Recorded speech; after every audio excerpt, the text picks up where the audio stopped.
and welcome to this evening's equity market wrap. My name is Lisa Pallavi Barbora.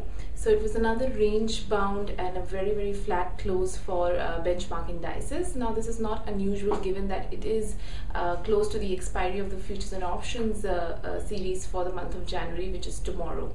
The Sensex now is struggling at the 20,000 mark. Today it gained around 14 points to end at 20,005 and the Nifty closed at 6055. Broader markets were also pretty much flat. If you look at sectoral indices, it was a mixed bag. The BSE Realty Index was the biggest gainer, up around 1.4%.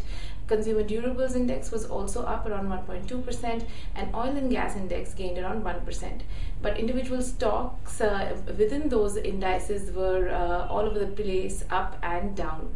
On the declining side, the BSE Capital Goods Index was the biggest loser, down around 1.2%, but that was mainly thanks to L&T, which fell around 1.9% today. There were some mid-cap names which saw sharp moves. So on the gaining side, Uttam Galva Steel continued its good run, up around 16% today. Also, some names like Sashan Chemical, which gained around 7%, and Pidilite Industries, which was up around 5.8%, were rejoicing quarterly earnings numbers this month. Then there were declining stocks among mid-caps which fell sharply. Some of the popular names, HDIL was down around 5.3% and L&T Finance Holdings was down around 5% as well. Among Sensex stocks, GAIL was the biggest loser, down around 3.35% after it has had a good run in the last couple of weeks. Also, Tata Power was down around 2.7%.